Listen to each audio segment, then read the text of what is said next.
চেতনা coat unquote এইটার বিরুদ্ধেই তো জুলাই হইছে, বা এই মুক্তিযুদ্ধের চেতনা কোট আনকোট এইটার বিরুদ্ধেই তো জুলাই হইছে। দিবস হবে একটা হত্যাকাণ্ডের মধ্য দিয়ে যারা লাভবান হয়েছে তারাই হত্যাকাণ্ডের বিচারটা চায় না। যদিও সালাউদ্দিন আম্বারদেরকে দেখছেন আপনি স্লোগান দিতে, আবার হচ্ছে যে ইনকলাব মঞ্চের যারা আছে তাদেরকে দেখছেন স্লোগান দিতে, এগুলো হচ্ছে জাস্ট লোক দেখানো। এরা নিজেরাই বিচারটা চায় না। কারণ বিচারটা যদি হয়, সুষ্ঠু তদন্ত যদি হয়, জুমার মোবাইল ডিভাইসগুলো যদি ফরেন্সিক রিপোর্টের মাধ্যমে দেখা হয়, জাবেরের মোবাইল এবং ডিভাইসগুলো যদি ফরেন্সিক রিপোর্টের মধ্যে দেখা হয়, সালাউদ্দিন আম্মারের মোবাইল এবং অন্যান্য যে ডিভাইসগুলো রয়েছে সেগুলো যদি ফরেন্সিক রিপোর্টের মাধ্যমে সুষ্ঠু তদন্ত করা হয়, দেখা যাবে যে সালাউদ্দিন আম্মার, জুমা, জাবের সহ ইনকলাব মঞ্চের উপদেষ্টা সহ অনেকেই এই হত্যাকাণ্ডের নেপথ্য নায়ক হিসেবে, নায়িকা হিসেবে কাজ করেছে। কারণ হাদি থাকলে তো তারা আর এই ফর্মেটে আসতে পারতো না। সালাউদ্দিন আম্মারকে কে চিনতো, জুমাকে কে চিনতো, জাবেরকে কে চিনতো যদি হাদি বেঁচে থাকতেন? যে কারণে হাদিকে সরিয়ে দিয়ে তারা লাভবান হয়েছেন। সেই সাথে হাদিকে ক্যাশ করে এই উপদেষ্টাদের অনেকেই বিভিন্নভাবে লাভবান হয়েছে। হাদির স্ত্রী পর্যন্ত হাদির হত্যাকাণ্ডের মধ্যে দিয়ে লাভবান হয়েছে। হাদির ভাই লাভবান হয়েছে। হাদির এক ভাই বরিশালে একটা মাদ্রাসার প্রিন্সিপাল হিসেবে দায়িত্ব পালনের একদম সুষ্ঠু স্থায়ী সমাধান নিয়ে এসছে শুধুমাত্র হাদি হত্যাকাণ্ডের এই সুফলের কারণে।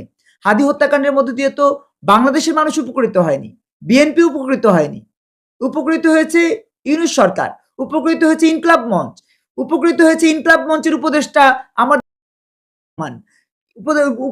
উপকৃত হয়েছে নাহিদ ইসলাম, উপকৃত হয়েছে আপনার হাসনাত, সার্জিস, এরা উপকৃত হয়েছে। হাদি হত্যাকাণ্ডের মধ্য দিয়ে সাধারণ মানুষের কোনো কল্যাণও হয়নি, সাধারণ মানুষের কোনো রকমের, দেশের মানুষের কোনো পজিটিভ কিছু হয়নি। যে কারণে আমি বলবো হাদি হত্যাকাণ্ডের বিচার যারা নেপথ্য নায়ক নায়িকা ছিল তারাই চায় না। সরকারের একটা অংশ হয়তো চাইছে, কিন্তু সরকারের ভেতরের আরেকটা অংশ হাদি হত্যাকাণ্ডের বিচার চাইছে না। আর যে ফয়সাল করিমকে এখানে ফাঁসানো হয়েছে, আমি মনে করি না ফয়সাল করিম এখানে সরাসরি জড়িত। দেখেন, হাদিকে গুলি করা হলো চোয়ালে, এভার কেয়ার থেকে তাকে পাঠানো হলো সিঙ্গাপুরে।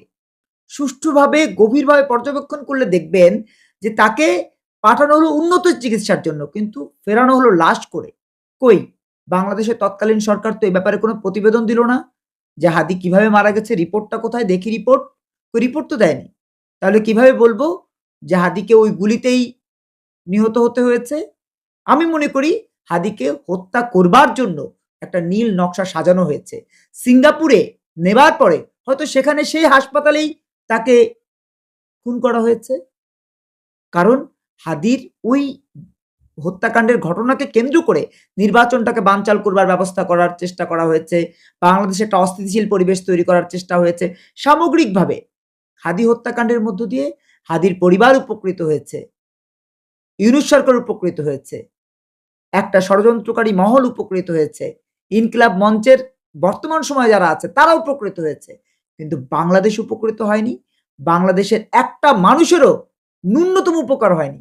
অতএব এই হত্যাকাণ্ডের সুষ্ঠু তদন্ত যে পর্যন্ত না হবে, আমরা সেই পর্যন্ত ইনকলাব মঞ্চের জুমা, জাবের, নাহিদ, হাসনাত, সার্জিস, নাসিরউদ্দিন পাটোয়ারি, এই ইনকলাব মঞ্চ, এনসিপি এবং এই সংশ্লিষ্ট যারা জুলাই আন্দোলনে যারা ছিল সবাইকে দায়ী বলে আমরা মনে করি। সেই সাথে জামাত ইসলামকেও একটা বড় দায়ী হিসেবে